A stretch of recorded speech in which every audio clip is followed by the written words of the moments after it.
وإلى مدين أخاهم شعيبا قال يا قوم اعبدوا الله ما لكم من إله غيره قد جاءتكم بينة من ربكم فأوفوا الكيل والميزان ولا تبخسوا الناس أشياءهم ولا تفسدوا في الأرض بعد إصلاحها ذلكم خير لكم إن كنتم مؤمنين ولا تقعدوا بكل صراط توعدون وتصدون عن سبيل الله من آمن به وتبغونها عوجا اذكروا إذ كنتم قليلا فكثركم وانظروا كيف كان عاقبة المفسدين وإن كان طائفة منكم آمنوا بالذي أرسلت به وطائفة لم يؤمنوا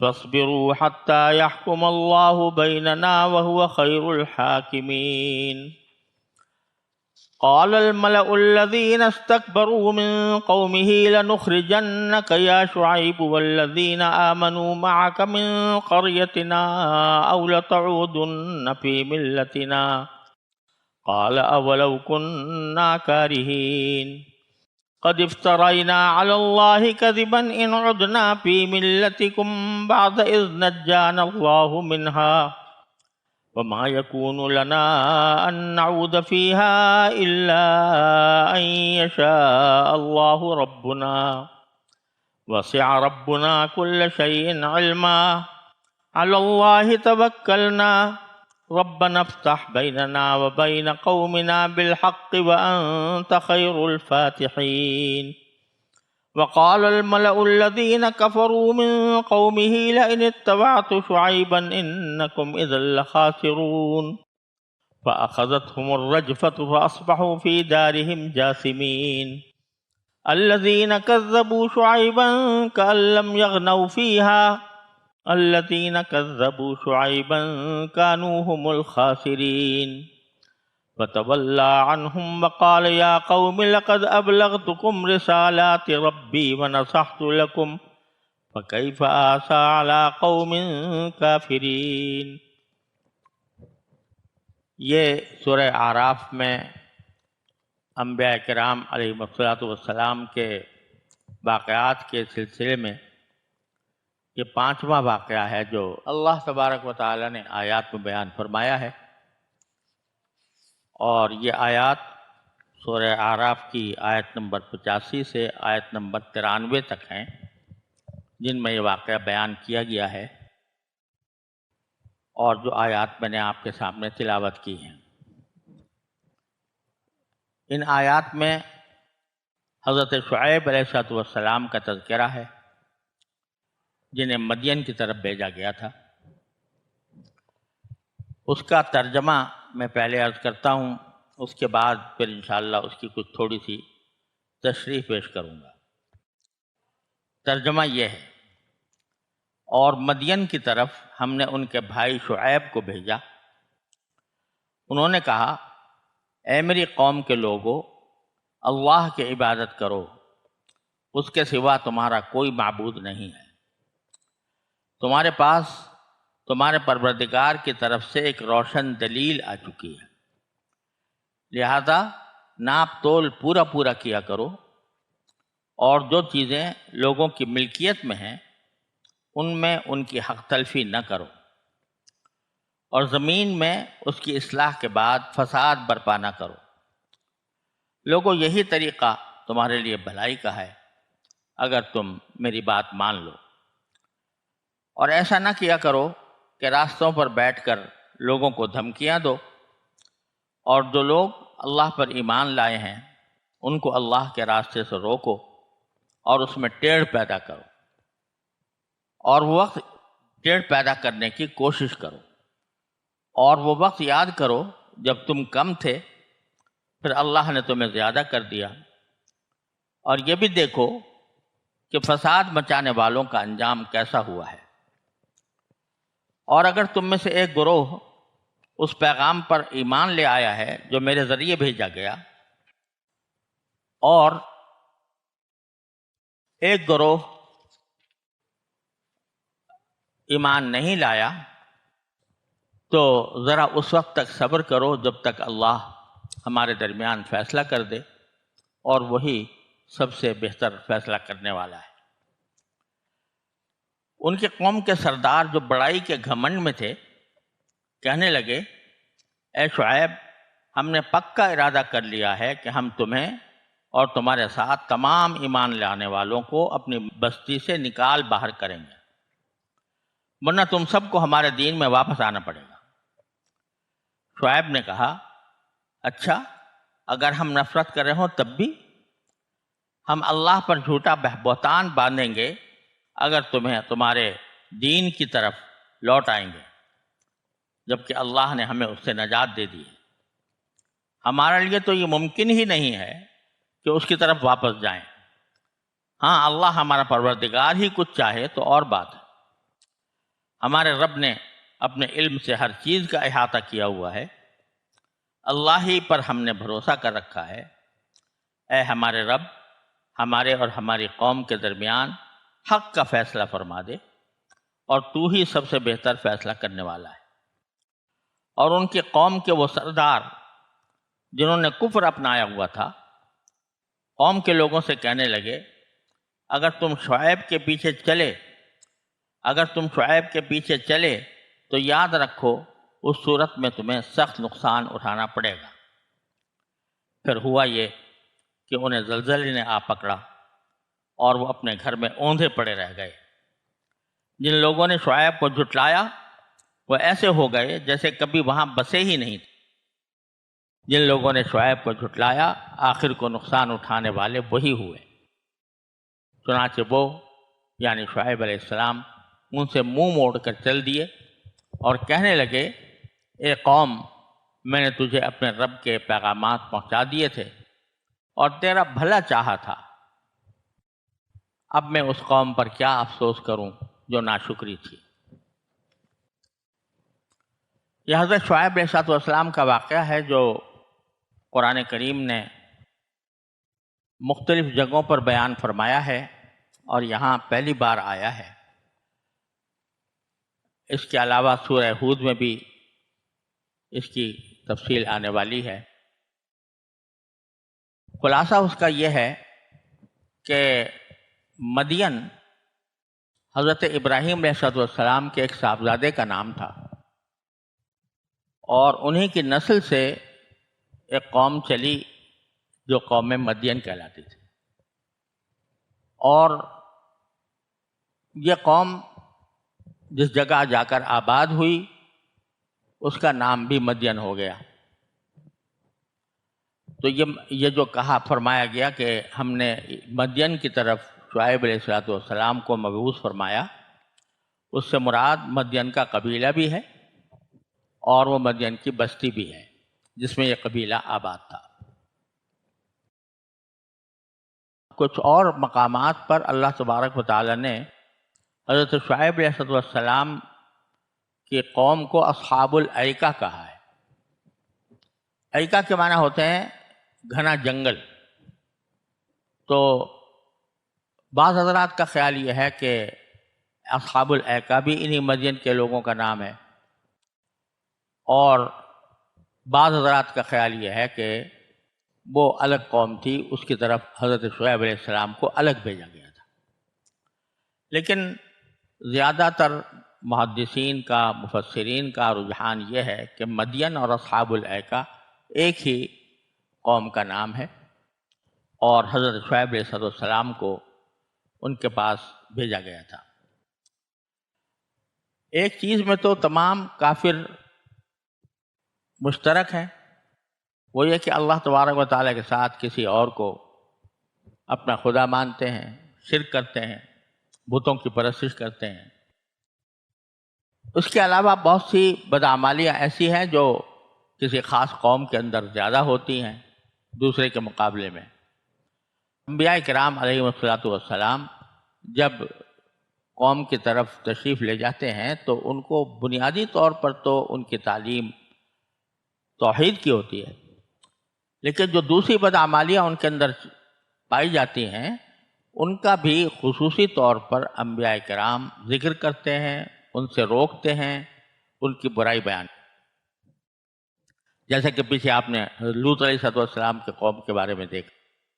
تو یہاں حضرت شعیب علیہ السلام کی قوم ایک طرف تو مشرک تھی، اور دوسری طرف ان کے اندر جو خصوصی بدکاری پیدا ہو گئی تھی وہ یہ تھی کہ وہ ناپ تول میں کمی کیا کرتے تھے۔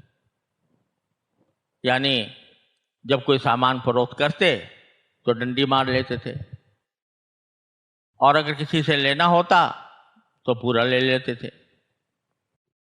تو یہ ناپ تول میں کمی کرنا یہ ان کی ایک خصوصی علامت جیسی بن گئی تھی۔ اور دوسری خرابی ان میں یہ تھی کہ وہ لوگوں کے مال پر ڈاکہ ڈالنے کے عادی تھے، رہزنی کے عادی تھے۔ مسافروں کے راستے میں بیٹھ جاتے اور ان کو لوٹ لیا کرتے۔ تو حضرت شعیب علیہ السلام نے ایک طرف ان کو توحید کی دعوت دی اور دوسری طرف ان برائیوں سے اجتناب کی تاکید فرمائی۔ حضرت شعیب علیہ السلام بڑے فصیح و بلیغ پیغمبر تھے، اور ان کو خطیب الانبیاء بھی کہا جاتا ہے۔ انبیاء کرام میں وہ خطیب کے طور پر خصوصی اہمیت رکھتے تھے، اس لیے انہوں نے اپنی خطابت کا سارا زور اپنی قوم کی اصلاح کے اوپر لگایا، طرح طرح سے مختلف اسلوبوں سے ان کو پیمائش کرنے کی کوشش کی۔ کچھ لوگ ان کے ساتھ ایمان بھی لے آئے، اور ان کی بھی اچھی خاصی تعداد تھی، لیکن جو بڑے طاقتور لوگ تھے تو وہ ایمان لانے سے مسلسل گریز کرتے رہے، بلکہ ایمان لانے والوں کو دھمکیاں دیتے کہ ہم تمہیں اپنی بستی سے نکال دیں گے جب تک تم ہمارے دین میں واپس نہ آ جاؤ۔ لیکن جب ایک مرتبہ ایمان دل میں گھر کر جاتا ہے تو کوئی بھی لالچ اور کوئی بھی دھمکی انسان کو اس سے باز نہیں رکھ سکتی۔ چنانچہ حضرت شعیب علیہ السلام اور ان کے اصحاب انہوں نے سختی سے انکار کر دیا اور کہا کہ تم جو چاہو کرو، لیکن ہم اپنے اس ایمان سے واپس کفر کی طرف جانے والے نہیں ہیں۔ پھر بعد میں جب مدت گزر گئی اور یہ جو سردار قسم کے لوگ تھے، دولت مند لوگ تھے، ان کی اصلاح کی کوئی توقع باقی نہ رہی، تو پھر حضرت شعیب علیہ السلام نے دعا کی کہ یا اللہ ہمارے اور ان کے درمیان کوئی فیصلہ کر دیجیے۔ اس کے نتیجے میں ان کے اوپر عذاب نازل ہوا، الیاذ باللہ۔ اس کو قرآن کریم میں کہیں زلزلے سے تعبیر کیا ہے، کہیں چنگھاڑ سے تعبیر کیا ہے، اور کہیں سائبان سے یا بادل سے تعبیر کیا ہے۔ حضرت عبداللہ بن عباس رضی اللہ تعالیٰ عنہ کی جو تفسیر مختلف مفسرین نے بیان کی ہے، تو ان کا فرمانا یہ ہے کہ ان کے اوپر سخت قحط پڑا تھا، اور گرمی کا ایک زبردست گرمی کا ان کے اوپر ایک طرح سے طوفان ایسا تھا کہ ہر چیز گرم ہو گئی تھی۔ اسی دوران ان کے اوپر ایک بادل بھیجا گیا، اور انہوں نے سمجھا کہ یہ بادل آیا ہوگا تو اس سے ہمیں سایہ بھی ملے گا اور شاید بارش بھی برسائے گا تو ہماری گرمی دور ہو جائے گی۔ اس بادل کو دیکھ کر سارے بستی کے لوگ اپنے گھروں سے نکل گئے، اس بادل کے سائے میں جمع ہو گئے۔ جب سب سائے میں جمع ہو گئے تو اللہ تعالیٰ محفوظ رکھے اس بادل سے انگارے برسائے گئے۔ اسی کو قرآن کریم میں عذاب و یوم الظلہ سے تعبیر فرمایا، اور ساتھ میں چیخ بھی ہوئی ہو اور زلزلہ بھی آیا ہو تو یہ بھی یعنی ممکن ہے، لہذا اس کو کہیں زلزلے سے تعبیر کیا گیا ہے، کہیں چیخ سے، اور کہیں بادل کے عذاب۔ یہ بادل کے عذاب سے ہلاک کر دیے گئے، اور حضرت شعیب علیہ السلام اور ان کے ساتھ جو ان کے صحابہ تھے، جو ان کے ماننے والے تھے، ایمان لانے والے تھے، اللہ تعالیٰ نے ان کو نجات عطا فرما دی۔ یہ ہے وہ واقعہ جو ان آیات میں بیان کیا گیا ہے۔ اب ایک ایک آیت کے اوپر ذرا سا غور کر لیا جائے۔ فرمایا وَإِلَىٰ مَدْيَنَ أَخَاهُمْ شُعَيْبًا، مدین کی طرف ہم نے ان کے بھائی شعیب کو بھیجا۔ یہاں حضرت شعیب علیہ السلام کو بھائی قرار دیا گیا قبیلہ مدین کا، اور اس کی وجہ یہ ہے کہ نسبی اعتبار سے حضرت شعیب علیہ السلام اسی قوم کے ایک فرد تھے، اور قبیلے کے افراد اپنے قبیلے ہونے کی حیثیت سے ایک دوسرے کے بھائی سمجھے جاتے، اس لیے اخاہم شعیباً فرمایا گیا۔ قال یا قوم اعبدوا اللہ ما لکم من الہ غیرہ، حضرت شعیب نے وہی توحید کا پیغام دیا کہ تمہارے اللہ کے سوا کوئی معبود نہیں ہے، اور فرمایا قد جاءتکم بینۃ من ربکم، تمہارے پاس تمہارے پروردگار کی طرف سے ایک روشن دلیل آ گئی ہے۔ یہاں اس روشن دلیل کی تفصیل قرآن کریم نے بیان نہیں فرمائی، لیکن انبیاء کرام کے حالات کو سامنے رکھتے ہوئے یہ بات تقریباً واضح ہے کہ یہ دلیل کوئی معجزہ ہوگا جو حضرت شعیب علیہ السلام نے اپنی قوم کو دکھایا، کیونکہ ہر نبی کو کوئی نہ کوئی معجزہ ضرور عطا فرمایا جاتا ہے۔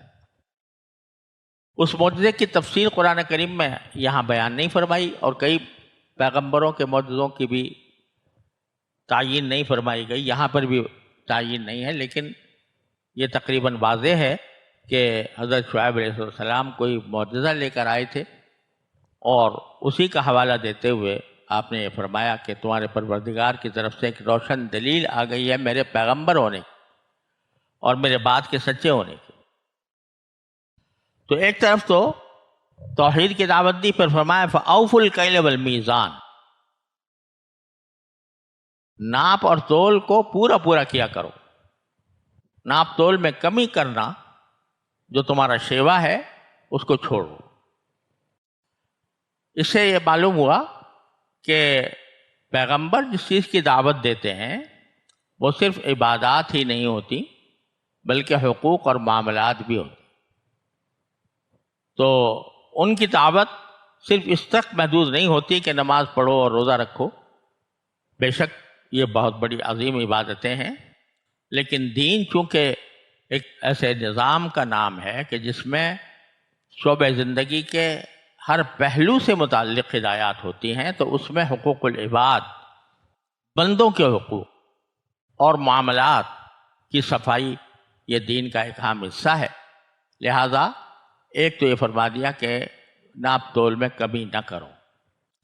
ناپ تول میں کمی کرنے کے ایک تو ظاہری معنی ہے، اور وہ یہ کہ کوئی آدمی سامان بیچ رہا ہے تو اس نے ترازو کا میں ڈنڈی مار دی، یا پیمانے کو پوری طریقے سے بھرا نہیں، یہ تو بالکل کھلی بات ہے کہ جو حرام بھی ہے اور اس میں داخل بھی ہے۔ لیکن جیسا کہ آگے سورہ تطفیف میں انشاءاللہ آئے گا کہ کوئی شخص اپنا حق تو پورا پورا لے دوسرے سے اور دوسرے کا حق مارے، یہ سب اسی گناہ میں داخل ہے۔ ایک شخص اگر ملازم ہے اور اس نے 8 گھنٹے کی ڈیوٹی دینی ہے، اور وہ 8 گھنٹے کے بجائے وہ شروع میں یا آخر میں وقت بچا کر اپنے ذاتی کام میں استعمال کر لیتا ہے، تو یہ بھی ڈنڈی مارنا ہے، اور یہ بھی اسی حکم کے اندر داخل ہے۔ وَلَا تَبْخَسُوا النَّاسَ أَشْيَاءَهُمْ، اب یہ ایک بہت عموم کی بات فرما دی کہ تم لوگوں کی چیزیں ان کو گھٹا کر نہ دو۔ لفظی معنی یہ ہے، بخش کے معنی ہے کمی کر دینا، لوگوں کی چیزوں میں کمی نہ کرو۔ اور لوگوں کی چیزوں میں کمی کرنے کا معنی یہ ہے کہ معاملات کے اندر جو کسی کا جو حق ہے وہ پورا پورا ادا کرو، اس حق کی ادائیگی میں کوئی کمی نہ کرو۔ تو اس میں ساری حق تلفیاں داخل ہو گئی۔ اس میں جو وہ ڈاکے ڈالا کرتے تھے وہ بھی داخل ہو گئے کہ لوگوں کے مال میں ملکیت میں کمی کر دی، اور جو وہ ناپ تول میں کمی کرتے تھے اس وقت بھی اس میں داخل ہو گئے کہ لوگوں کے مال میں کمی کر دی، جو ان کا حق تھا اسے وہ پورا نہیں دیا. اور جتنی حق تلفیاں ہیں وہ ساری اس بخش میں داخل ہے، اور قرآن کریم نے جگہ جگہ اس کی ممانعت فرمائی ہے. تو بتایا گیا ہے کہ جس کا جو حق ہے وہ پورا کا پورا اس کو ادا کرو، اس میں کوئی کمی نہ آئے. وَلَا تُفْسِدُوا فِي الْأَرْضِ بَعْدَ إِصْلَاحِهَا، اور زمین میں اس کے اصلاح کے بعد فساد پیدا نہ کرو. یہ جملہ بیان ہی پہلے بھی گزرا ہے، جو حضرت ہود علیہ السلام کے واقعے میں فرمایا گیا تھا. تو وہاں پر بھی میں نے عرض کیا تھا کہ اصلاح اور فساد دونوں بڑے جامع الفاظ ہیں.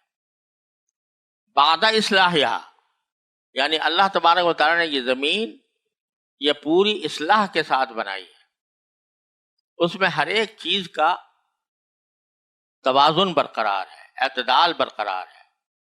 خلق کل شیء ثم ہدی ونفس وما سواها، تو یہ سب اعتدال کے ساتھ اللہ تعالیٰ نے بنایا ہے.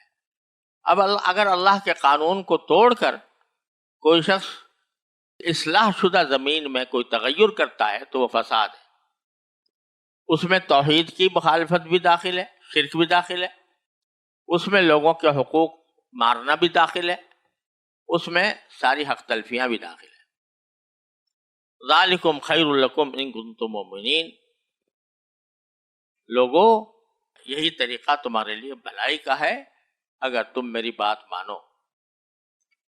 یہ شفقت کے ساتھ، محبت کے ساتھ، پیار کے ساتھ ان کو دعوت دی جا رہی ہے. اور پھر فرمایا وَلَا تَقْعُدُوا بِكُلِّ صِرَاطٍ تُوعِدُونَ وَتَصُدُّونَ عَنْ سَبِيلِ اللَّهِ مَنْ آمَنَ بِهِ وَتَبْغُونَهَا عِوَجًا، اور تم راستوں پر نہ بیٹھ جایا کرو اور وہاں پر لوگوں کو دھمکیاں دو اور لوگوں کو اللہ کے راستے سے روکو جو ایمان لے آئے ہیں ان کو. ان کا طریقہ یہ تھا کہ جب مسلمان کہیں جا رہے ہوتے، خاص طور پر حضرت صالح علیہ السلام کی خدمت میں ان کی صحبت حاصل کرنے کے لیے، تو یہ راستے پر بیٹھ جاتے تھے اور ان کو دھمکیاں دیتے تھے اور کہتے تھے کہ اگر تم وہاں گئے ہم تمہارا یہ حشر کریں گے، ہم تمہارے ساتھ یہ زیادتی کریں گے. ان کو دھمکیاں دیا کرتے تھے، اور اگر موقع ہوتا تھا تو ان کو لوٹ بھی لیتے تھے. تو یہ ساری چیزیں اس میں داخل ہیں کہ تم راستوں پر اس طرح نہ بیٹھو کہ لوگوں کو دھمکیاں دو اور اللہ کے راستے سے ان لوگوں کو روکو من آمن بھی، جو اللہ پر ایمان لا چکے. وَتَبْغُونَهَا عِوَجًا، اور اس میں ٹیڑھ پیدا کرنے کی کوشش نہ کرو. اللہ کا ایک راستہ ہے سیدھا، اس سیدھے راستے سے ہٹانے کر جو ہٹاؤ گے لوگوں کو تو تم اس راستے میں ٹیڑھ پیدا کر رہے ہو. اور پھر دوبارہ شفقت کے ساتھ فرمایا وَاذْكُرُوا إِذْ كُنْتُمْ قَلِيلًا فَكَثَّرَكُمْ، وہ وقت یاد کرو جب تم کم تھے پھر اللہ نے تمہیں زیادہ کر دیا. ظاہر ہے کہ پورا قبیلہ حضرت مدین حضرت ابراہیم کے صاحبزادے سے چلا تھا. شروع میں ان کی تعداد کم تھی اور پھر بڑھتے بڑھتے ایک پورا قبیلہ بن گیا، پوری ایک بستی پر آباد ہو گئی. تو اللہ تعالیٰ نے تمہاری تعداد میں بھی کمی میں اضافہ کر دیا. اور اس سے اس بات کی طرف بھی اشارہ ہو سکتا ہے کہ تمہارے پاس دنیاوی مال و اسباب کم تھے اور تم شروع میں اپنی مفلسی کا بھی شکار تھے. اللہ تعالیٰ نے تمہیں مال بھی زیادہ دے دیا. چنانچہ ان کا جو خطہ تھا جس وقت شعیب علیہ السلام تشریف لے گئے تو وہ بڑا سرسبز و شاداب علاقہ تھا. تو تم کم تھے، اللہ تعالیٰ نے تمہیں زیادہ کر دیا. وانظروا کیف کان عاقبۃ المفسدین، اور ذرا یہ بھی دیکھو کہ فساد مچانے والوں کا انجام پہلے کیسا ہوا ہے. ان سے پہلے کے قوموں کے واقعات ان کے علم میں آ چکے تھے، حضرت شعیب علیہ السلام نے بھی بتائے ہوں گے. تو جیسے ان کا انجام ہوا ہے کہیں تمہارا بھی انجام ویسا ہی نہ ہو جائے. اور پھر فرمایا وَإِنْ كَانَ طَائِفَةٌ مِّنْكُمْ آمَنُوا بِالَّذِي أُرْسِلْتُ بِهِ وَطَائِفَةٌ لَمْ يُؤْمِنُوا، اگر تم میں سے ایک گروہ اس پیغام پر ایمان لے آیا ہے جو میرے ذریعے بھیجا گیا، اور دوسرا گروہ ایمان نہیں لایا، تو کیا کرو؟ فَاصْبِرُوا، تو ذرا صبر، اس وقت تک صبر کرو، حَتَّى يَحْكُمَ اللَّهُ بَيْنَنَا، یہاں تک کہ اللہ تعالی ہمارے درمیان فیصلہ کر دے. وَهُوَ خَيْرُ الْحَاكِمِينَ، اور وہی سب سے بہتر فیصلہ کرنے والا ہے. یعنی اس میں ایک اشارہ ہے اس بات کی طرف کہ کچھ لوگ ایمان لے آئے ہیں، کچھ ایمان نہیں لائے ہیں. تو جو ایمان نہیں لائے ہیں وہ ایمان لانے والوں کو روک رہے ہیں، بجائے اس کے کہ ان کی ہدایت کا پیغام قبول کرتے، وہ ان کو روکنے کے فکر میں لگے ہوئے ہیں. تو اس کا انجام کسی عذاب کی صورت میں آ سکتا ہے. تو ذرا انتظار کرو کہ اس کو اللہ تعالیٰ خود فیصلہ کر دے. اس کے جواب میں پھر وہی گھمنڈ، وہی تکبر. قال الملأ الذین استکبروا من قومہ، تو ان کے قوم کے سردار جو بڑائی کے گھمنڈ میں تھے، استکبروا، جو بڑائی کے گھمنڈ میں تھے، وہ کہنے لگے لَنُخْرِجَنَّكَ يَا شُعَيْبُ وَالَّذِينَ آمَنُوا مَعَكَ مِنْ قَرْيَتِنَا، اے شعیب، ہم نے پکا ارادہ کر لیا ہے کہ ہم تمہیں اور تمہارے ساتھ تمام ایمان لانے والوں کو اپنی بستی سے نکال باہر کریں گے. اَوْ لَتَعُودُنَّ فِي مِلَّتِنَا، ورنہ تم سب کو ہمارے دین میں واپس آنا پڑے گا. یا تو واپس آؤ، ورنہ ہم تمہیں یہاں سے جلا وطن کر دیں گے، شہر سے نکال دیں گے. حضرت شعیب نے کہا اولو کننا کارہین، اچھا اگر ہم تمہارے دین سے نفرت کرتے ہو تب بھی تم ہمیں دعوت دے رہے ہو کہ ہم تمہارے دین کے اندر چلے جائیں. قد افترینا علی اللہ کذبا ان عدنا فی ملتکم،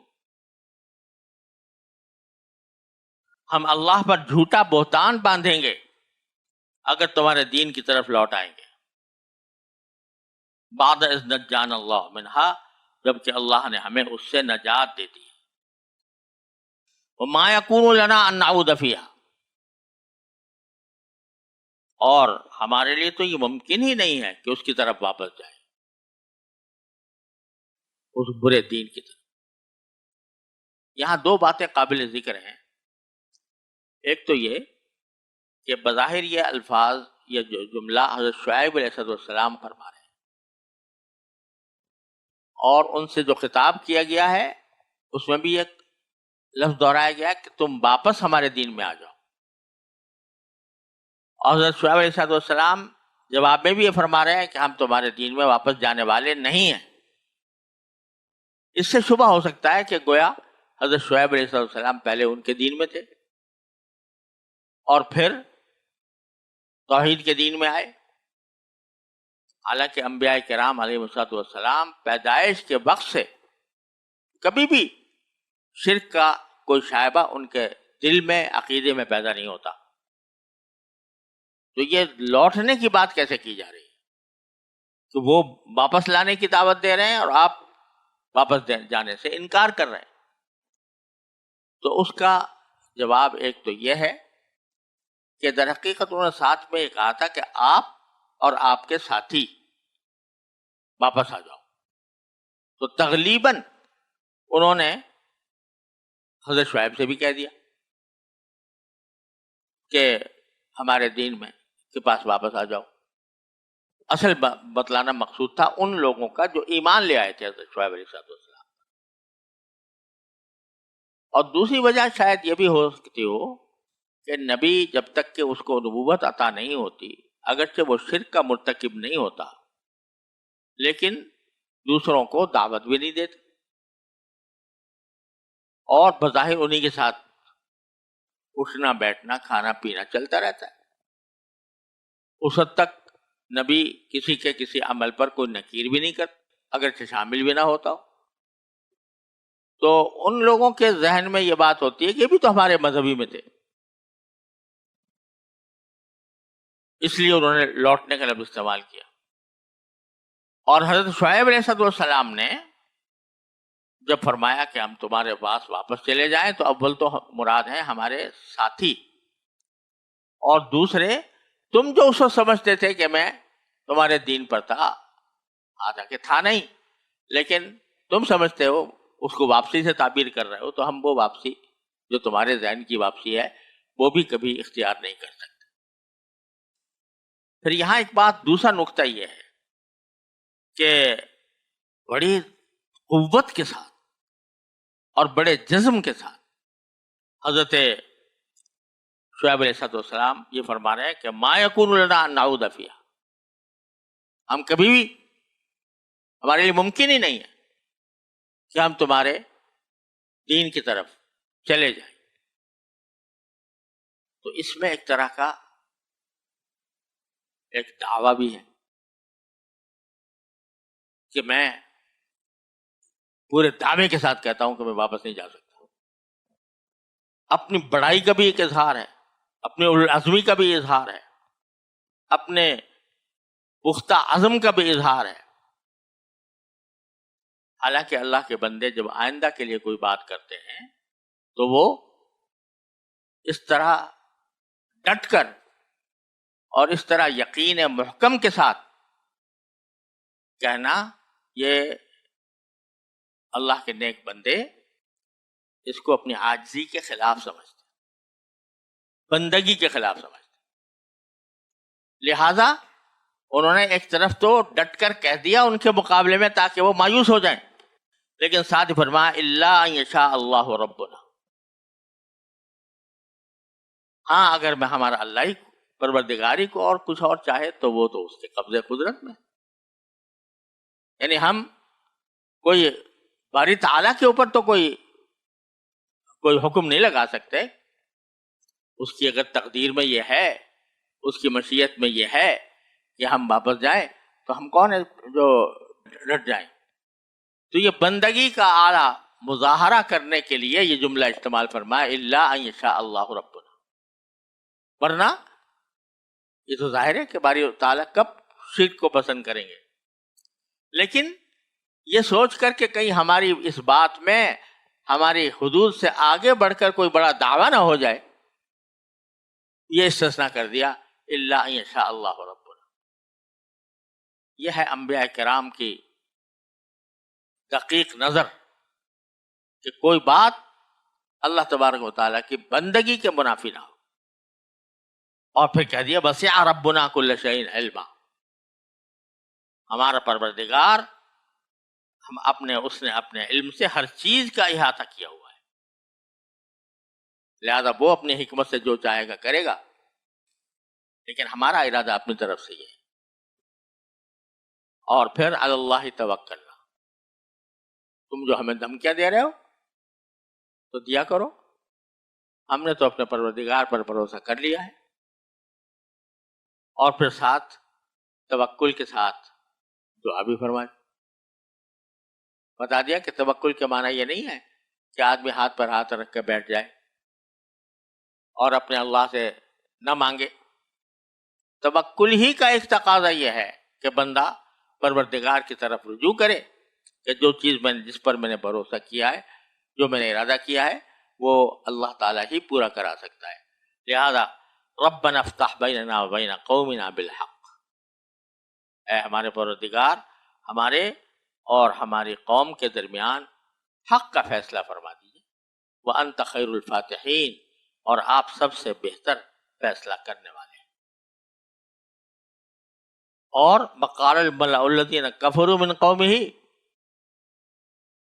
ایک طرف تو حضرت شعیب علیہ السلام یہ پاکیزہ جملے ارشاد فرما رہے تھے، اور دوسری طرف جو لوگ کفر میں مبتلا تھے ان کے قوم میں سے، انہوں نے کہا، ان لوگوں سے کہا جو ایمان لے آئے تھے، لئن اتبعتم شعیبا، اگر تم نے شعیب کی پیروی کی تو انکم اذا لخاسرون، یاد رکھو کہ تم بڑا نقصان اٹھاؤ گے۔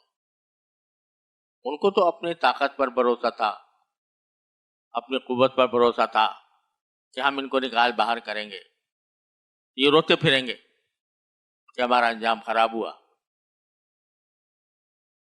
ان کا تو یہ دعویٰ تھا، آخر میں کیا ہوا؟ فَأَخَذَتْهُمُ الرَّجْفَةُ، تو ان کو زلزلے نے آ پکڑا۔ فَأَصْبَحُوا فِي دَارِهِمْ جَاثِمِينَ، تو کیا ہوا کہ انہیں زلزلے نے آ پکڑا اور وہ اپنے گھر میں اوندھے پڑے رہ گئے۔ الَّذِينَ كَذَّبُوا شُعَيْبًا كَأَن لَّمْ يَغْنَوْا فِيهَا، جن لوگوں نے شعیب کو جھٹلایا وہ ایسے ہو گئے جیسے کبھی وہاں بسے ہی نہیں تھے۔ الَّذِينَ كَذَّبُوا شُعَيْبًا كَانُوا هُمُ الْخَاسِرِينَ، اور جنہوں نے شعیب کو جھٹلایا وہ آخر کو نقصان اٹھانے والے وہی ہوئے۔ وہ تو کہہ رہے تھے ایمان لانے والوں کو اِنَّكُمْ اِذًا لَخَاسِرُونَ، اور اللہ تعالیٰ کی مشیت کے تحت نقصان اٹھانے والے وہی ہوئے۔ جب سب ہلاک ہو گئے، کفار ہلاک ہو گئے، تو حضرت شعیب علیہ السلام وہاں سے رخصت ہوئے۔ چنانچہ وہ یعنی شعیب علیہ السلام ان سے منہ موڑ کر چل دیے اور کہنے لگے، اے قوم، میں نے تجھے اپنے رب کے پیغامات پہنچا دیے تھے اور تیرا بھلا چاہا تھا۔ یا قوم لقد ابلغتکم رسالات ربی ونصحت لکم، تیرا بھلا چاہا تھا، مگر کیف آسا علی قوم کافرین، اب میں اس قوم پر کیا افسوس کروں جو ناشکری تھی۔ یعنی افسوس کا بھی انتہا ہے یہ کہ کیسے افسوس کر سکتا ہوں، کس مقام کا افسوس ہوگا، وہ بھی کم ہی رہے گا کہ اس قوم کو، اس قوم کا انجام کیا ہوا۔ آپ دیکھیں گے کہ اتنا زبردست مقابلہ ہے، اتنا زبردست مکالمہ ہے اور دشمنی کی حد تک پہنچا ہوا ہے کافروں کی طرف سے، لیکن پیغمبر کی طرف سے کوئی سخت کلمہ نہیں کہا جا رہا۔ پیغمبر کی طرف سے خیرخواہی کی جا رہی ہے، پیغمبر کی طرف سے ان کو ڈرایا جا رہا ہے، آگاہ کیا جا رہا ہے، اور جو وہ تباہ ہو گئے تو خوشیاں منانے کے بجائے، جشن منانے کے بجائے حسرت کا اظہار کیا جا رہا ہے کہ میں نے تو تمہارا بھلا چاہا تھا، میں نے تم کو اپنے پروردگار کے پیغامات پہنچا دیے تھے، لیکن اب تم نے ناشکری کی انتہا کر دی، تو اب میں تم پر کیا افسوس کروں۔